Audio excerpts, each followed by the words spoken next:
What is up, everyone, and welcome. I am Feno. You guys might know me from my time in Hearthstone esports, and you might have caught one of my streams in Twitch. Yeah, so today we're gonna be doing the card reveal with friends that Regis kicked off earlier this week. They revealed some Demon Hunter and Death Knight cards. You guys should definitely check it out. But today we got Rogue and Druid. Some of you might know these are my two favorite and most played classes in Hearthstone. So I'm really looking forward to that. And I'm joined by some really cool Hearthstone people that I'm excited for everyone to see. So first up, we got an old friend of mine that we've been competing in Hearthstone together for many years. And he's now a part of the Hearthstone team. Edward Goodwin, welcome. How you been, man? Hey, Feno, long time no see. I think I saw you at the last BlizzCon. Is that right? Yeah, it's been a while, huh? It's been a while, man. It's good to see you doing well. For anyone who doesn't know me, I'm Edward. I'm on the final design team on Hearthstone. I used to compete back in the day with a bunch of the people that we have in this call as the tag Gallon. But that's not what we're here to talk about. We're here to talk about Cataclysm. We've got a brand new Hearthstone expansion, one of the biggest ever, and it's the culmination of a two-part narrative that we set up last year with Across the Timeways. We fought Murozond in the end time. We beat him, but in his last act of desperation, he shattered the sands of time, creating this huge rift to bring a Deathwing from an alternate universe to our timeline. And not just any Deathwing, a Deathwing that won the Cataclysm in his timeline. So this is a super juiced up Deathwing. The stakes have never been higher. It's going to be a really fun time. And we did see, like you mentioned, we saw Death Knight and Demon Hunter just yesterday or a few days ago. And we've got even more exciting stuff to show off today. Rogue and Druid, man, can't wait. All right, so let's talk a little bit about the people that we got joining us today, Gallon. One important thing to know is that they haven't seen any of the cards, so only me and Gallon know the cards so far. So this is gonna be really nice. We're basically gonna be showing them the cards. So I think we're good to go, right? Absolutely. I think we've got a really fantastic group for this. All right, okay. So first up, we got a very close friend of mine from Team Solari, one of the pillars from the Friends community. I see him all the time. We've competed many times in France and everywhere. Tars, welcome, man. Hi everyone. It's nice to see you all. I can't wait to see the new cards. It's super exciting. Excited, man. It's gonna be good. All right, so next up, I really hope I pronounce this well. Brigitteous. This is my first time meeting you. Very nice to see you. Very nice to have you here. How you been? I've been doing well. I hope you're doing well too. I'm excited to see all the new cards. Nice. All right, up next, someone that, again, I've known for a very long time. Hearthstone esports, doing stats, playing the game, very passionate about the game. Lorinda, how you doing? Doing great, Feno. Last time we did this, I was the host and you were the commentator person, so we switched roles today. It's going to be fun. The roles reversed. All right, okay. And last but not least, we got the current latest world champion, CATACLYSM. Welcome. What an amazing run you've had this year. The Golden Open, winning the Golden Open and then winning the finals. Just amazing. Congratulations and very nice to have you, man. Yeah, thank you, Feno, and hi everyone. I'm XiaoT. Really excited to be here. All right, very nice to have you here. All right, so are you guys ready to see some cards? Let's do it. Yeah. All right, okay. So first up, we have Sinestra. I hope you guys can see the card. All right, so this is a 6-mana 5/5 dragon, colossal +2. Your spells from other classes cast twice. Now, you guys might be wondering, so what is this colossal 2, right? So let's take a look at the wings. So the wings are 2-cost 1/1 dragons that say, when summoned, get a random spell from another class, it costs 1 less. Herald twice to upgrade. Gallon, do you mind telling us what Herald is exactly? Yeah, we did have a rundown in the blog if you want to check more of it out. But for those who don't know, Herald is one of the new major mechanics for this expansion. It's heralding the arrival of the Cataclysm, and that means Deathwing and his generals. In this case, Sinestra. If you herald twice, you improve the power, you double the power of your future heralds. So in this case, the wings of Sinestra would summon, when summoned, give you a spell that costs 1 less. If you herald twice, they will become 2/2s, where the spell costs 2 less. Do it again, and it quadruples. It's a 4/4, where the spells that it generates cost 4 less. Same goes for all the tokens that you would get off of heralding, which we will see as we go through these cards. All right. Yeah, very interesting card. I think it fits the rogue theme perfectly. Also, I'm very glad we got the Colossals box. I gotta say, Colossals have been like my all-time favorite in Hearthstone, so I'm very glad they're back. All right, so let's see. Tars, what do you think about this one? This seems crazy. I love it. I love to play with cards from other classes with generated cards, and like even just the Colossi itself seems super interesting, and then we have the wings that give us cards. So yeah, it's perfect. I love it. Yeah. All right. Yeah, okay. we all know that Rogue loves playing Thief decks, and so the idea of getting cards from other classes and discounting them is going to be fun for a lot of Rogue mains. Yeah, it's only a 5/5, right? So you're going to want to do this stuff the turn you play it to get the colossal effect. So it's going to be really hard to judge whether you play it on 6 or whenever you can get it out quickly, or whether you want to wait and be able to make sure you can get the double effects and so on. So what about the world cool champ? I wanna hear what the world champ thinks about this. Yeah, I really love the design because a random thing in Rogue is super hype for me. Yeah, I think we also have Jackpot that come back in the Jackpot core is set, back in so core. it's a nice card to have. Yeah, it seems really fun. I think for sure it will be really fun, and it might as well be really good. So I can't wait to test it. Let's also check out the video, guys. I have a video here of the card. Okay. That's gonna be interesting. Oh, this is spoiling another card, but we're gonna see it today, so it's good.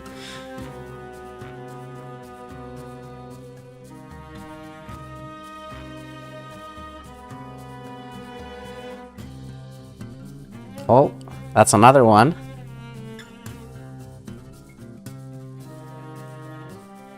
We've got so much mana. Could Oh yeah, and we do the Herald stuff, right? So it's better. Yeah. These wings have become huge, by the way. I see their cost 8 here.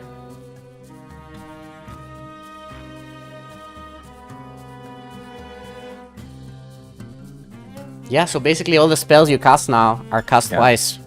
Doubled muster for battle on this board. That's bananas. Very good, huh?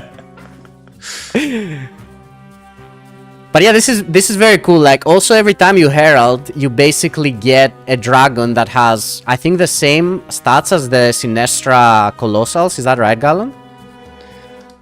Can you repeat that question, Feno? I was looking at the video. Yeah, so every time you play a herald card, right? You summon a dragon that I think has the same stats and effect as the colossal units that come out of Sinestra. Is that right? Yeah, that's correct. And it's based off of your class. So if you're rogue, you're always going to generate this dragon. We saw earlier in the announced video, Ragnaros. If you're warrior, you're always going to generate that token for Ragnaros. And that will come up a lot if you're playing Thief Rogue and you might steal cards from other people, right? So you'll always be heralding Sinestra, even if you grab another class's herald card. Okay, I think this is a very cool card. I can't wait to see it. It fits the rogue theme perfectly. And we also have Jackpot back from core, so it will be interesting to see. All right, so let's move on to the next one. The next one we got is Rite of Twilight. It's a 2 mana Herald Sinestra combo, deal 3 damage. And as you see, you also summon the Soldier of Sinestra, which is basically the 1/1 token, which has the same effect as the Sinestra Colossal units. Get a random spell from another class, it costs 1 less, Herald twice to upgrade. Alright, now we know why Lorinda, what do you think about this one? This is like a 2 that's for where Eviscerate Sinestra. went. Eviscerate was cut from core because now we've got this, which is looking really powerful. Getting those early heralds is going to be kind of awkward if you're not careful with your decks. So you're going to want to play that on 6 or 7, get the big Sinestra down. So yeah, this is a good card to see to fill in the Herald spots, because you're going to have to play a lot of them to make sure you get stuff early. For sure. Yeah, exactly. I agree with Lorinda. Since we're losing Eviscerate, this is going to be a great early removal tool. And since it bumps your Herald, it's going to make your Dragon even better. And it summons a unit, right? I think that's also quite nice. Yeah. And we get a spell as well, right? Yeah. You get the That's spell a lot as of well. stuff. It's kind of crazy value, right? If you Yeah, compare yeah. it to something like Eviscerate, you This is basically really good. almost do the same damage, but you also get a unit and you get value in hand. Last but not least, you're also heralding, which buffs all of your future Right. herald cards as well.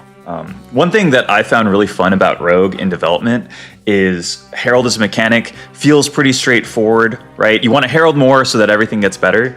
But something that I find very interesting about Rogue is that it is not straightforward at all. Because of all this random stuff that you generate, you have to decide what to do with your turns.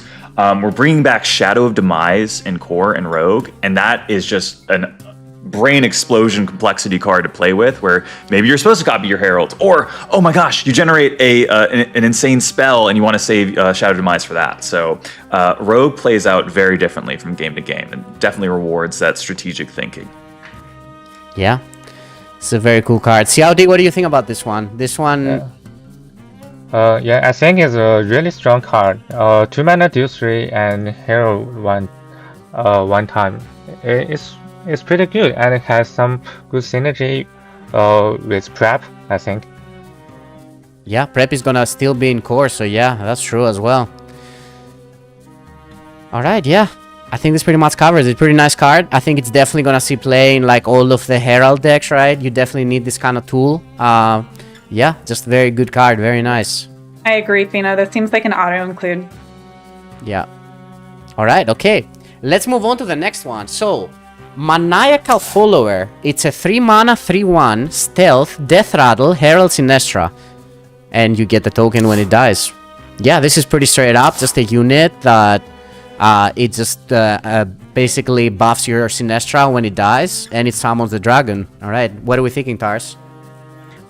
This seems a little... It's not as good as the other cards, but Yeah. it's still great if you want to play a Herald deck.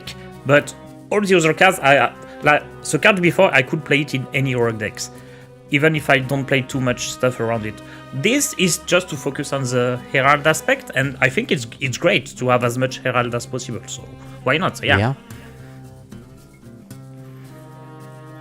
We also One have thing the, that's interesting about this one, I don't know if there's any like effects that proc death rattles again. I think that's something that could be interesting, like any spells or something, or maybe there's like some way that you can proc the death rattle of this. I think that could be pretty nice, right? Because then, you know, you summon a bunch of Sinestras, you herald, you keep heralding. I feel like that could be interesting. I'm not exactly sure. Maybe Gallo can help us here if there's some ways to do that.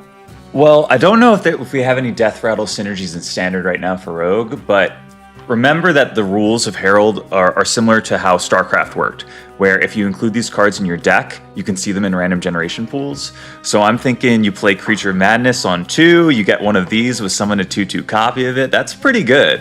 That's really good. Yeah, true. Yeah, there's some synergies there. We also have Spy Mistress back, right, which is the 1 mana 3/1 stealth, so we might want to build some sort of stealth deck with buffs and just hit people really hard really quickly. Yeah. Just double stealth.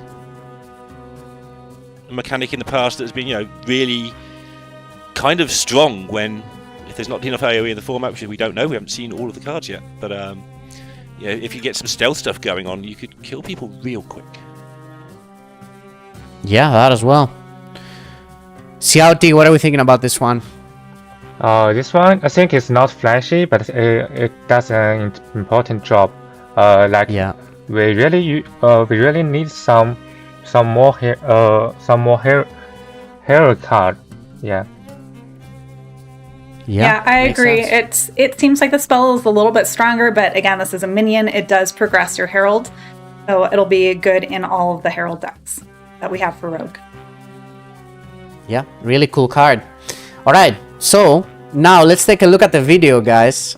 So this is basically the video that shows the Sinestra and everything we got so far. You see the Maniacal Follower on the board now.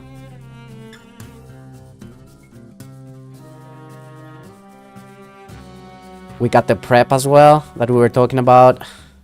There we see it. And Rite of Twilight. Amazing card, this one. Yeah, I think we're going to see that spell a lot. Yeah. You get a 2/2, you kill the unit and a spell in hand. And look you at those buff huge your wings Colossal. now. Yeah. That's a big dragon. That is so Always much love the value. Colossals, This is how like the a win art works. condition. Look at that. Just a huge dragon on the board. Cost 3 Yeah. cards.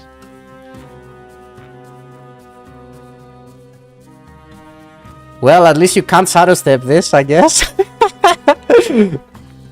So what's funny is that there still is a bounce effect in the game. I think it's called Web of Deception from Emerald Dream. It's 2 mana, but if you do have a fully juiced up heralded Sinestra, that starts to become a pretty appealing target to think about. Alright, so this wraps it up for Rogue, guys. These are all the Rogue cards we got. Very excited. I think the Sinestra looks amazing. Like, it fits the Rogue theme perfectly. I think a lot of people, including me, are excited to play that. Alright, so I think now we're gonna be moving on. Oh, actually, wait, we have one more Rogue card. Stolen Power. Alright. It's a 3 mana. Get a random shattered card from another class and combine it. This is a shadow spell. I'm gonna need your help in this one, Galen. What are we talking about here? Yeah, so this is the other major mechanic that we see in Cataclysm. Shattered cards are cards that are in the allied classes, the classes fighting against Deathwing. And essentially they're trying to evoke that, that very evocative imagery of Deathwing swooping in, breathing fire, destroying everything. Oh, wow. All these shattered cards are cards that Deathwing destroyed and split apart, and you have to combine them together again for an effect. Shattered cards have 2 effects. When you get it added to your hand, they split to opposite side of your hands. If you remember Zortoth, Breaker of Stars, from Great Dark Beyond, very similar to that mechanic. Then, if you play all the cards in between them, they combine their effects, and you get to cast both of them for just a single mana cost. So, what's great is Rogue is such a thief that they see all of these classes being destroyed by Deathwing and say, hey, I want some of that. Now, I don't know if we've showed off all of the Shattered cards, but I know we've showed off at least Flight Maneuvers and Supply Run, I believe. So, as you can tell, they're pretty powerful cards that you're generating from. Yeah, this seems like a really cool card.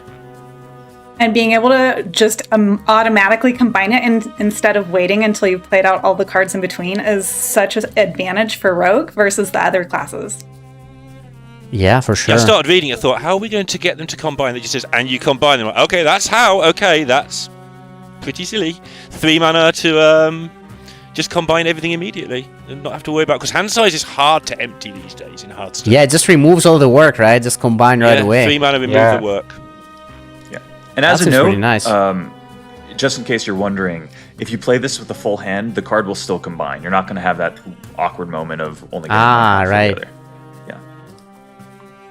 All right. So is this going to be a card from another class, Galen, or like how is it going to count as like for Sinestra, for example? Are you going to be able to play that twice? Oh yeah. Yeah? Yes, you will. Oh, all right. That's cool. That's really cool. All right. That sounds like good synergy there. Spoken like a man who did it on purpose. Yeah, this one is nice. Again, it just fits the Rogue identity, right? Very well. It steals, combines the card right away. You can combo it with Sinestra already. Seems very good. Okay. I guess that's it for Rogue, guys. We saw 4 Rogue cards, I believe. All very interesting. I think they all fit the Sinestra deck quite well. And I'm excited to play them. I think especially Sinestra is the one that I'll be looking to play the most. Yeah, Colossals, I'm glad they're back. Very excited for it. But now we actually got my favorite class. And I got a favorite, and it's Druid for sure. Most played by far. So yeah, let's take a look at the Druid cards. Alright, so the first one is Broodwatcher. It's a 4 mana 4/5 dragon. Battlecry, get 2/3/3 whelps with taunt. If you spend 8 mana while holding this, summon them. This is a theme I think we see quite a lot in this, in Druid. If you hold this and you spend mana, do something extra. Yeah, what are you guys thinking about this one? That's a nice free 6 mana if you've spent 8 mana while you're holding it. It's a lot I love of that you can stats. do something expensive, right? You can do something expensive on your turn, and you have an effect that's like not punishing you. If you do a massive AoE for some 8 mana, you probably don't in Druid, but you spend your 8 mana, something big happens, you're drawing cards or whatever you're doing as a Druid, and then just while you're doing that, you're still getting some protection from the 3/3s, because you don't have to worry about keeping the board, it's keeping the board for you whilst you're progressing your game plan. So cards like this, yeah, that seems like a good mechanic for Druid to have. Dars, what do you think about this one? I like the fact that you can play it on 4 or wait a little bit, so it's even better because you have, yes, you have the dragon already. Yeah, I think it's good. It's quite Yeah, nice. I mean, sometimes getting the 3/3 tones in your hand isn't even that bad, right? Like, you can just use them later on. Especially in a dirty rat meta. Yeah. Oh yeah. Good point. Maybe a good comparison point is Illusory Greenwing from Into the Emerald Dream, where you're getting the tokens immediately as long as you meet the condition, which for a Druid, that's a pretty easy thing to do, right? That's no tall order Yeah. to spend your mana. I don't know if you all ever played Hearthstone before, but spending mana is kind of the name of the game. Spending mana is the thing I love the most about Hearthstone, I gotta say. Yeah, me too. And you like Druid? Yeah. Oh, yeah, okay. Yeah, this is pretty cool card. All right, okay, let's move on. I think we're probably staying on this if you spend mana while holding something theme. We're gonna see more like that. But up next, we got Felwood Treant. It's a 2 mana 2/2 battle cry. Gain a mana crystal this turn only. If you spend 4 mana while holding this, it's permanent. All right, I find this one of the most interesting cards that I've seen. I really wanna hear what CATACLYSM thinks about this one, because I feel like this one could see quite a lot of play potentially. Oh yeah, me too. So it's active. It means you play a wild growth, right? Yeah, it's wild growth, right? Oh yeah. But it's not wild growth on 2, but still fine, I think. Yeah. And it spends the note. mana, right? So like once you play it, it basically counts for the other cards that you're playing, you know, like to spend mana, because you get 1 back right away anyway. So yeah. Yeah, quick note here, by the way, in case y'all were wondering, this is a full mana crystal, not an empty mana crystal. So it actually lets you sequence out turns that you might not have otherwise thought about. Similar to how Oh, you Nourish get used to work. both open mana. Yeah, you get an open mana with it. Oh, both. Oh, I just Oh, thought that's the even one better. would be open. Oh, that's even better. Yeah, that's You're better. still only generating 1 mana total. You're not getting like 2 mana out of this, but if Yeah, you generate yeah. a permanent mana crystal, it's Right, still, right. Yeah, that's very interesting. Tars, what do you think about this? I think anything that gives us free mana in Druid is fine. So Yeah. Spoken like a true Druid enjoyer. yeah, Yeah. but I like the idea that you don't have to play it right away, but sometimes you have to wait. It's lot of thinking to know when to play the card. Most likely, we'll always wait to spend 4 mana, but sometimes just drop it on 2 against an aggro deck. So yeah, nice. I think you can even play this in an aggressive deck, right? Like you can just play it turn 2, get 1 mana back. Like even if you get the 1 mana back, a lot of the time just playing it as a 1/2/2 is like fine, right? All right, okay. And now I think this is probably my favorite card that we're gonna see next. I mean, definitely my favorite Druid card. All right, Merithra of the Dream. It's an 8 mana 4/12 dragon. Battle cry, fill your hand with random dragons. If you spend 25 mana while holding this, they cost 1. This is the most Druid card I've ever seen. I love this card. I love the art. It gives me like wild growth vibes quite a lot. This is the one for me. This is, yeah, beautiful card. Brigitteous, what are you thinking?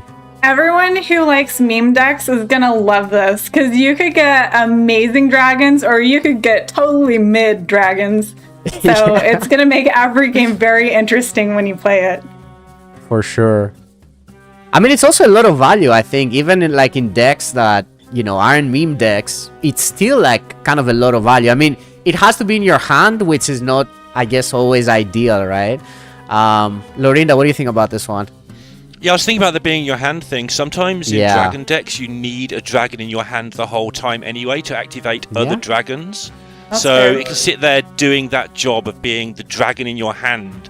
And at the same time, it's progressing the game plan by just being there. It's slow. It might not, see top level play, but it might. But it's doing that thing where I need a dragon in my hand to make my Whelp 3/2. I need a dragon in my hand to do this. And you don't have to worry about which one to play. You just keep this, and it's progressing all the time you're spending that other mana until 25 is not that much. You spend 25 mana all the time. If you spend from 1 to 7 is 28 mana, right? So if you spend all your mana on the first 7 turns, and you're a druid, so you've got more than 7 anyway, then you can just drop this on 8 and you've already fulfilled the condition. So it fits nicely into the curve, weirdly enough, as well. I mean, the thing is that a lot of the times you don't even need to spend the mana, right? Like, you can just play it and get the dragons. Like, sometimes the extra value without them costing 1 is, like, fine, That's true, too. Yeah. And I like that it has that secondary condition so that if you play it really late game, you don't feel bad about it. True. Okay, I have a question. Guys, do we keep this at the starting hand? Yes. Oh, yeah, that's a good question. Yeah. Tars, if we play on ladder, please keep this in your starting. I'm keeping it.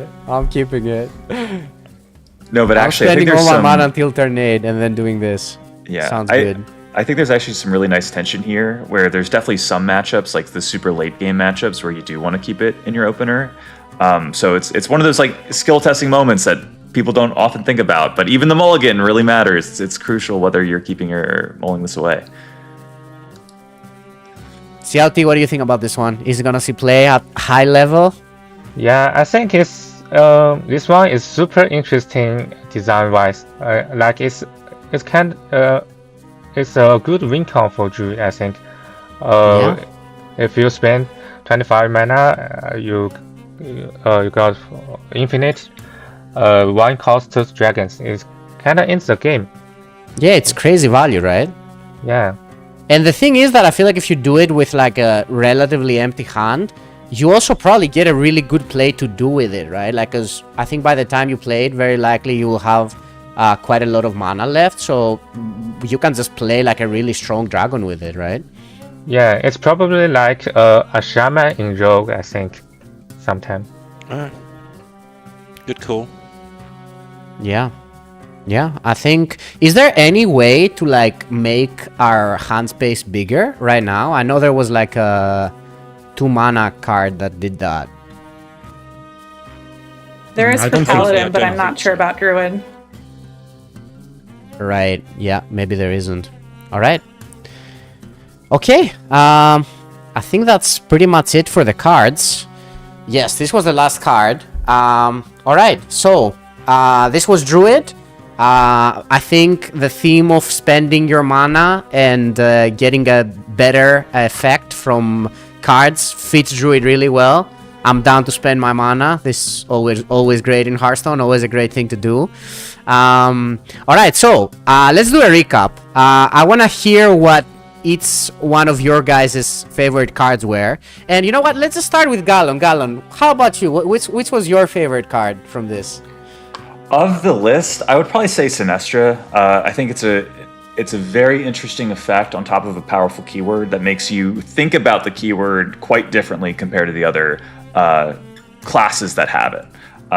So just from like in development, the games that I can remember, I have some wild stories to tell you about, but I can't because they involve a lot of cards that we haven't revealed yet. But definitely leads to a lot of fun and interesting games. Yeah. All right, Tars. Let's go with you. I love all the designs. It's super interesting. I love all the random stuff, so it's perfect. My favorite is the 2 mana spell in Rogue because you can play it without going fully on Herald stuff. It's just a nice card to have in any Rogue deck, and it gives a little bit of random card as well. So I like this one really much. Yeah. Really Yeah, good I'd say it's card probably and one of really the fun best one. all-around cards we saw, right? If not the best all-around card. Yeah. Like, just by itself, even. Alright. Brigitteous, what about you? Which I one do you agree like the that most? Rite of Twilight that we just saw is probably my favorite card out of all of these. I am a Rogue and Warlock main at heart, and I love combo cards. So I think that'll be a really great removal tool for Rogue. Alright, Lorinda, let's go with you. I'm excited to see how the 2-mana 2/2 turns out because, Yeah. do we build aggro? Do we build just put it in the deck and we have more mana later in the game? I honestly, genuinely thought all of these cards were interesting in their own ways, but this one, I don't know where we go with it, but I know we go somewhere, maybe more than one place. Yeah, this is gonna be a cool one. Alright, CAOT, which one did you like the most? I want to say what I really like is how clear the direction of the cards feel, and my favorite card is for sure the Sinestra, because I'm a big Rogue fan, and my Rogue is my favorite class, and I love the random things in Rogue. So Sinestra is pretty impressive to me. Yeah, Impressive. really nice. I mean, I gotta agree. I think between the Dragon and Sinestra, I think I also have to pick Sinestra myself. I mean, I just can't wait for the double spells and all the random things you do in Rogue. That's always been one of my favorite things. And all the burglary. Identity-wise. yeah, for sure. All right. Okay, that's it for today, guys. I hope you guys enjoyed the stream. Yeah, just one more time. We went in this blind. Everyone except me and Gallon didn't know anything about the cards. So, yeah, this was pretty cool.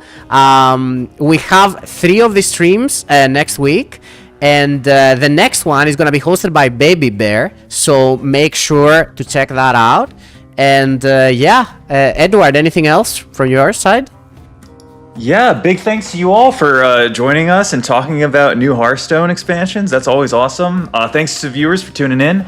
If you want to find the schedule of events, it's in the card library on playhearthstone.com, or you can find it under our news in the community blogs. And this expansion will go live March 17th. Pre-purchases are available now in-game. Yeah, I think that's about it. Feno, you want to close this out? All right, yes, okay. So this is it, guys. Thanks everyone for watching. I hope everyone enjoys Cataclysm. We'll have some really cool cards. And yeah, thanks for watching, everyone. Take care, Thanks. everyone. Bye.